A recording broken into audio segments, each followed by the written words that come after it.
So we can hear you. Oh, good. Okay.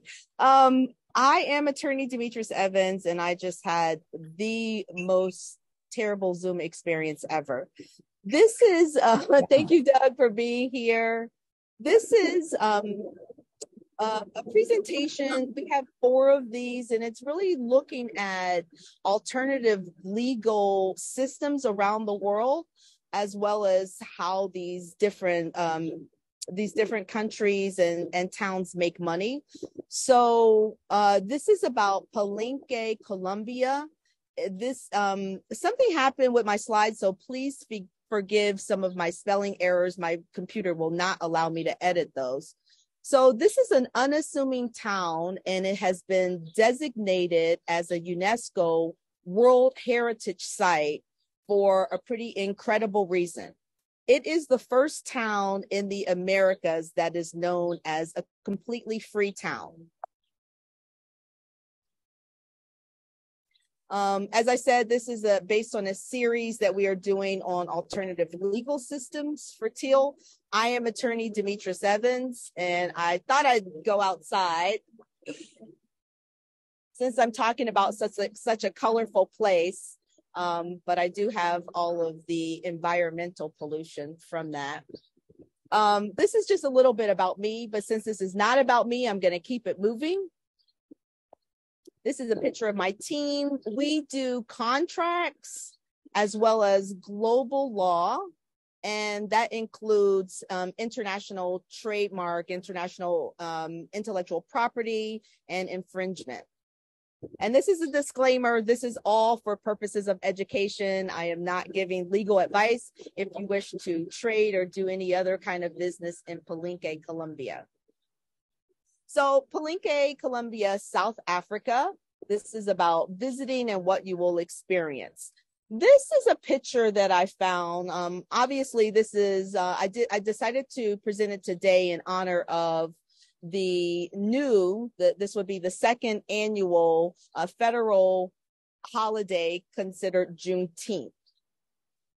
So here's some historical facts. The transatlantic slave trade began in the 1500s, and in August of 1518, King Charles I authorized Spain to ship enslaved people directly from Africa to the Americas. This was a big change. It was a change in the slave trade, and it also meant that they didn't have to go through the European ports, and they could go straight to America.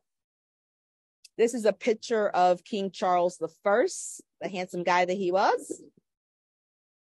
This is a picture of the transatlantic slave trade. So you can tell from the west coast of Africa, central West Africa, going over to Brazil, Caribbean islands, and then up to North America. In 1520, Spain had already used up all of its Native American free labor, and it decided that it would then join with the slavery that was already going on and carry Africans, and it was about 300 people per ship. Just so you really get an idea of what was happening, in Africa, there were already kingdoms. So my understanding of the slave trade is that the slave catchers, and many of them sailors, would go to Africa and they would begin to trade, and they wouldn't really know who the people were, right? They didn't really care. That wasn't an important part of it. But there were kingdoms, and one of the kings in 1599, a Spanish ship brought over an African king. His name was Domenico, I'm going to mess up this name, but if anybody knows how to pronounce it, please just let me know. Benkos Biohol of Guinea-Bissau. He was of the Mandinka origin, which is in Mali, West African. It was an empire in the 13th century.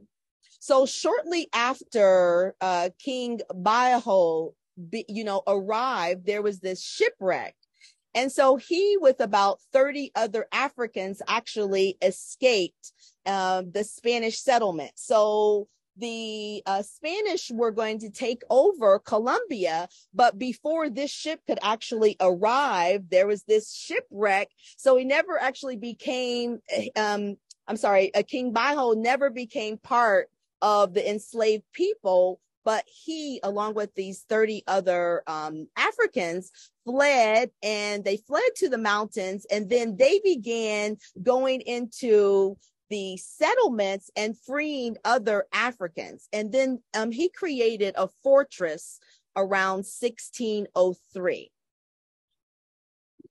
This is a picture of him. And when I stood there looking at this picture, this is a picture of the statue of him. And he is reaching back to Africa. It's symbolic that the chains are broken, and this statue shows that that there was never slavery in this town. So Palenque, Colombia, it's actually called San Basilio de Palenque in the Mahates district of Colombia, South America. And it's about 30 minutes, a 30-minute drive from Cartegena, Colombia, where my daughter lives in Colombia now. And so we went to visit her and just really stumbled upon this little town. It has a population now. It seems that there's about, I think this is one of my spelling errors. It's about 3,500 people. Some of the historical data that I saw put it at certain times to about 4,500 people. And so again, it's known as a free town in the Americas, but it's very unique for its culture, its language, its gastronomy, and of course, its history. After this is talking a little bit about this shipwreck and on the Magdalena River, where they fled after the shipwreck so that they would not be colonized. Okay, so one of the most famous things is that their culture and their traditions have survived intact, which is why UNESCO has declared it as a masterpiece of the oral and intangible heritage of humanity. This was in 2005. I've gone through this. It's rare. It was like people travel through there, and it's almost that you feel that time has stopped. Okay, so I thought the communication was pretty interesting here. The language is Creole, and it's created from the Spanish and with elements of native African languages. The aim of the language was to create something common for the enslaved people, because the people who were not speaking all of the African languages, like King Bajo, needed to be able to communicate. So instead of saying like hello, and I've seen this in other cultures, they say asawi nawu, which means that's how it is. So everything that's really how it is. The other means of communication that I found fascinating were hairstyles, which the hairstyles there and in a lot of different African countries, and I've seen this in a lot of the books on slavery in the Americas, the hairstyles that women wore were sometimes maps, and they would have escape routes, and sometimes they were just used to hide things like golds and seeds. A lot of seeds were brought from Africa and planted into the Americas.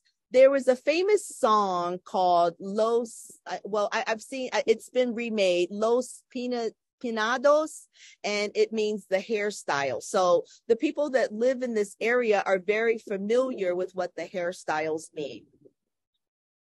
This is one of the hairstyles that I thought was fascinating. If you look at this hairstyle, you know that this is not just, for some ball, though it could be a ball, but you can see that things can be hid in this hairstyle. And this cornrow, which kind of, circles over, very much so could be some kind of a map.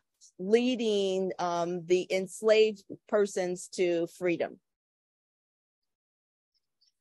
So there is some music that I wanted to play, but I don't know. My computer's done so many weird things. Please look up the music of Palenque because it really is fascinating. They told us that every July they have a huge festival, and I think something like 20,000 people go for the festival of music. And when I said, well, you know, your town is not that big, how can 20,000 people come here for the festival? And they said they bring sleeping bags, and people let them in their houses, and it's just like a week long of music and fun. And I couldn't even imagine. It just seemed like that must be so much fun. So there are a lot of famous music groups that have come out of this area. Kimbalasi Mio Sexto Tabala. So African Colombian art, music is just everywhere. The women, so I posted this on Facebook if you follow me on Facebook at all. But when I arrived, the children, I would say maybe from 12 to about 18, did a special dance for us, and I wasn't there as with a big tour. So they do this for everyone. But music is a means of communication and expression that they use in every part of their life. There are rituals that come from ancestors in Africa that include songs and dance, very much a part of their identity. The lumbalu is a way of saying goodbye to the dead.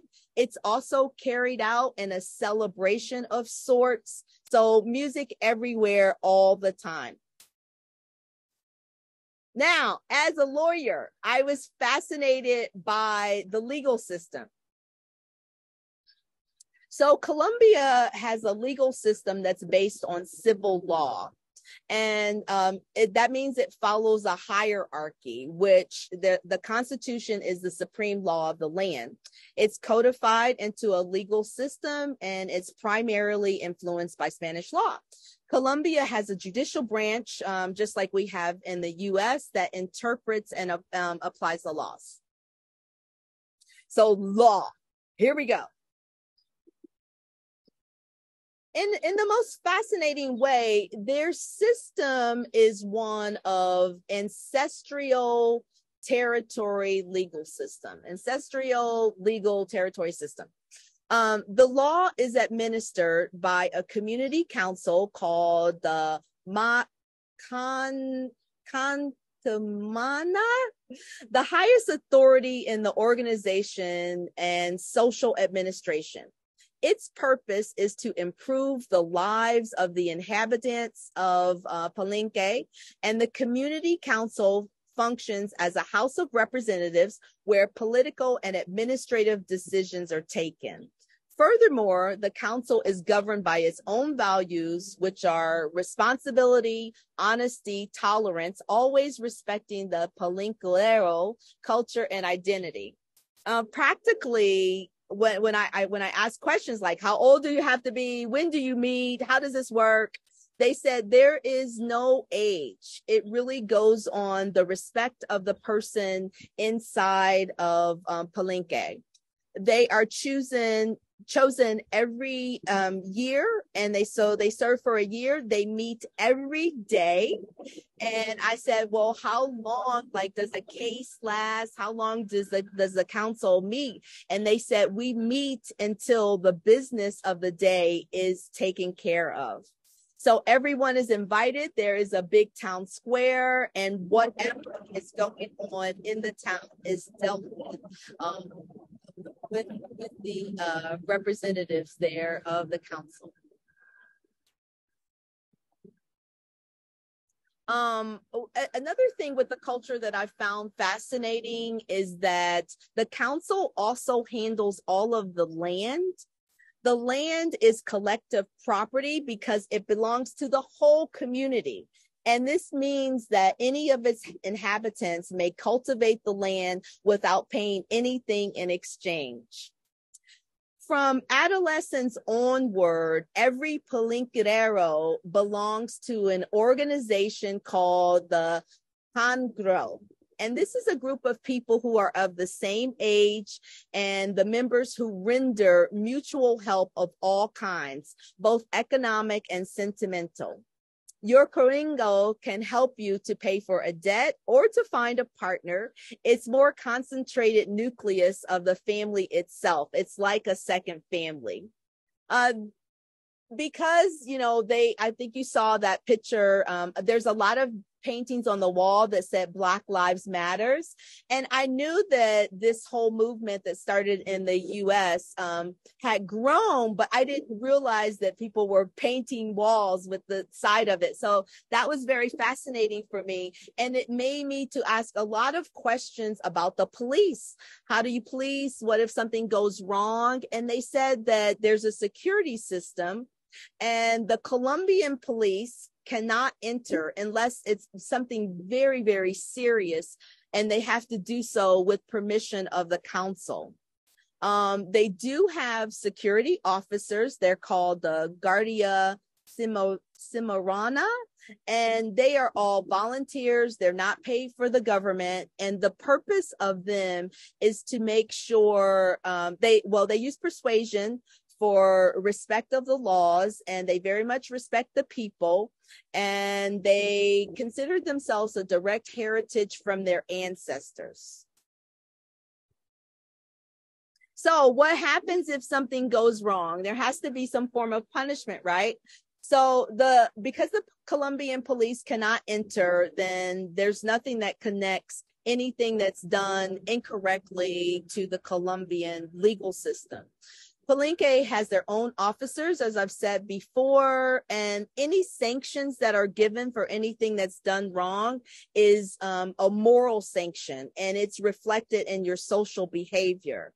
If anyone steals, they are socially punished, and the community itself will cut them off. And this causes so much shame with them to their sense of value that they just don't do it. That it just seemed that everybody's door was open, everybody's window was open, no one was playing music too loud. It was just a very vibrant community, and they welcomed us. It was my family and I, and we did have one guide, and they just welcomed us with open arms.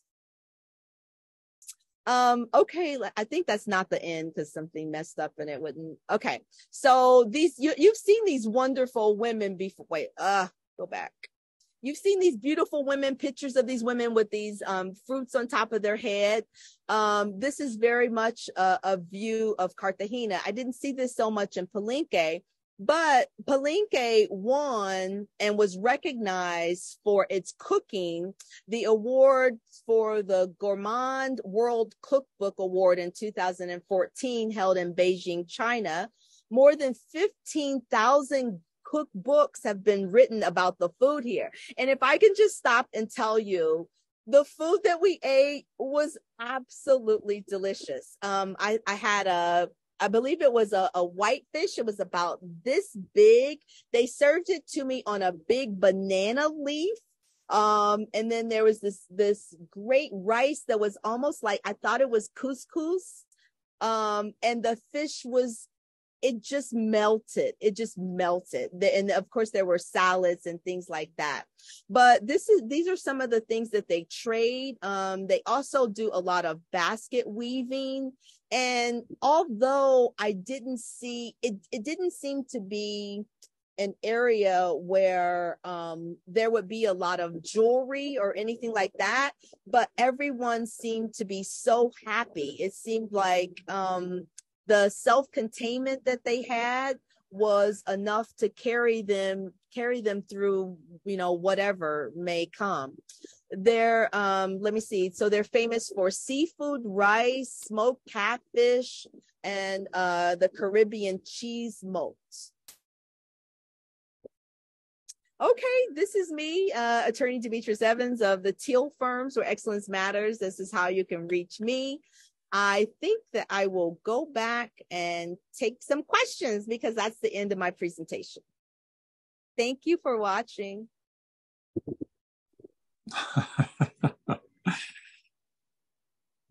Cool. Oh, that's great. When were you there? I was there last month. You and I had a meeting, so the beginning of May. Okay, got it. Okay. Well, it sounds like it made a great impression on you. It sounds like it's something that we should all think about too. Yeah, a lot about morally, what are we responsible for as citizens of the world, right? What the most fascinating thing was, can I take pieces of the culture, and help to spread the word and share it with others in our global tribe.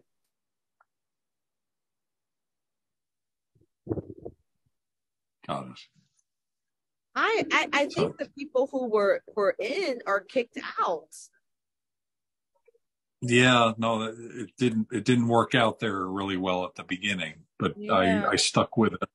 Thank you. So at least next time you'll know a little bit more about how it works. What do you think happened? Do you think, I mean, because you came in with it came in as like global chamber. Yeah. I don't know, but I know when we all got kicked out, I heard that it was being recorded and then we all dumped out. So I don't know what it did to do that. So it was the recording process that caused the problem, or another button was hit or something. So I don't know, but that was about quarter after. So probably, folks probably, we really kind of didn't get going until about 10 after. And our own experiences, if you go more than 5 minutes, people, dump out. So Okay. I think just, I'm not just, even sure that it recorded. So I think what I'm going to do is go back through the presentation, and then I will have one of my teammates to post it. okay. I got you. So yeah, you could try to, if you hit the record button, you'll know if it starts or ends. I don't